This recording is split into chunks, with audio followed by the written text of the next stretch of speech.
As Bob Woodward said to Rachel Maddow at the end of the last hour, there's so many paths. He said, I've done this for 47 years. I've never seen so many paths.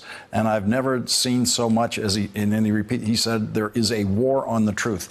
One of the paths that Bob Woodward is talking about is a path to Donald Trump through his former campaign chairman, Paul Manafort. The special prosecutor is exploring that path. And tonight, the Washington Post is reporting that former Trump campaign chairman Paul Manafort is in talks with Special Prosecutor Robert Mueller's office about a possible plea deal. The Washington Post notes that the judge in the case today delayed a scheduled pretrial hearing, but there was no reason given for that delay.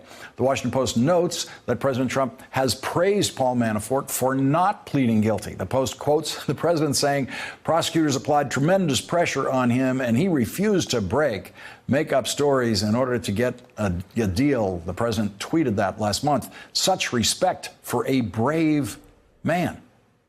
That is the president's expressed respect for a convicted felon.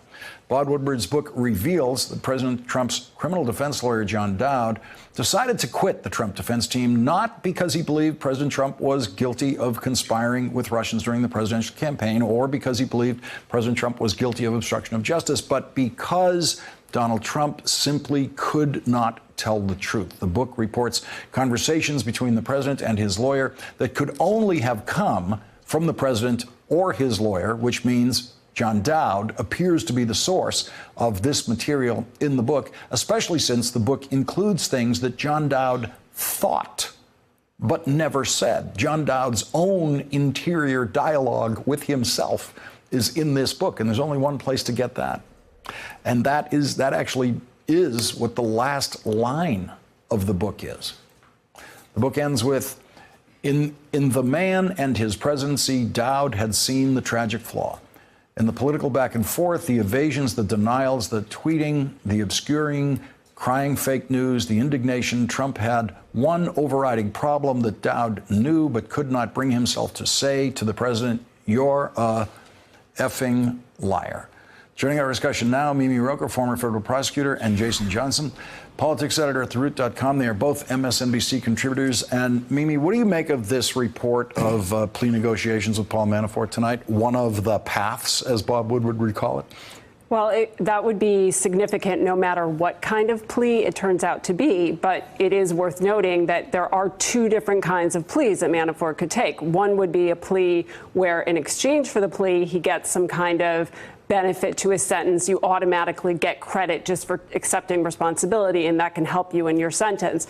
The other would be a plea where you give information to the government and then you get an even bigger break in your sentence. And right now, as far as I know, we don't know which one, and that could make a huge difference in the sort of path of the investigation and where it goes from here. Obviously, if Manafort did decide to cooperate, that would break open all sorts of new information, I would assume, for Mueller. But even if he doesn't, it would be very significant just if he took a plea. I mean, this is a man who's been fighting these charges tooth and nail. It would, I think, be really something to see him stand up and under oath admit to guilt. And I'm sure that part of what is going on, and there was some reporting of this, is Mueller is, even if he doesn't cooperate, Mueller is going to want Manafort to admit to certain things that have been heavily disputed by the president, I think.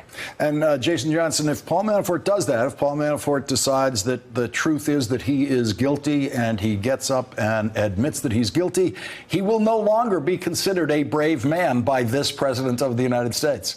No, he will be considered a very dangerous man by this president of the United States, because what does Paul Manafort have to offer? Brilliant insight, some suggestions for suits, maybe some information about Ukrainians? No, he primarily has information to offer about this presidency, about this campaign, about communications, about finances. That's the only thing that Paul Manafort can really come to the table and offer this investigation. So he becomes a very dangerous man for this administration. I think it's important to note that the fact that he's considering these negotiations means he either doesn't believe that a presidential pardon is coming or doesn't believe that a presidential pardon can cover him from all the crimes he is potentially guilty of. And that's the other layer to this that sends a message to everybody else out there. Maybe pardons won't be enough, and working with Mueller might be your safer option.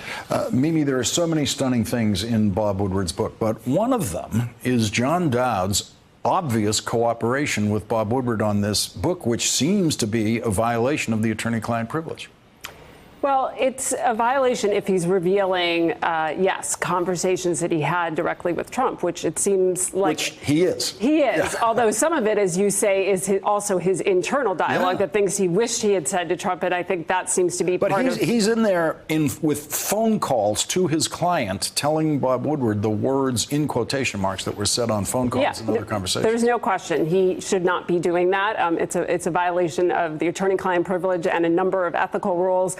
I don't know if he just doesn't care, or it seems like what Dowd wants to do is sort of get his story out there about why it is, that he left the team. It wasn't because, as you said, he thinks he's guilty of collusion, but because he thinks Trump can't tell the truth. And I think the important thing about that statement, which plays such a big part in Woodward's book, is that, Dowd knows that Trump could go in there and lie about the weather. He could lie about things that don't matter, and that's not going to get Trump prosecuted for perjury. Because it's not a material fact. It yeah. needs to be material. And so Dowd, by saying you're going to end up in an orange jumpsuit or some version of that, he's really saying that he thinks Trump's going to lie about things that would have a real impact on the investigation.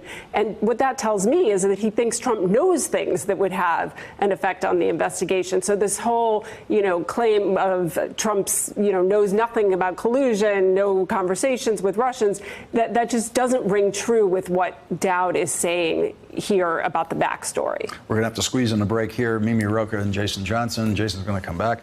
Thank you both for joining us. Thanks for checking out our YouTube channel. Subscribe by clicking on the button below for more from The Last Word and the rest of MSNBC.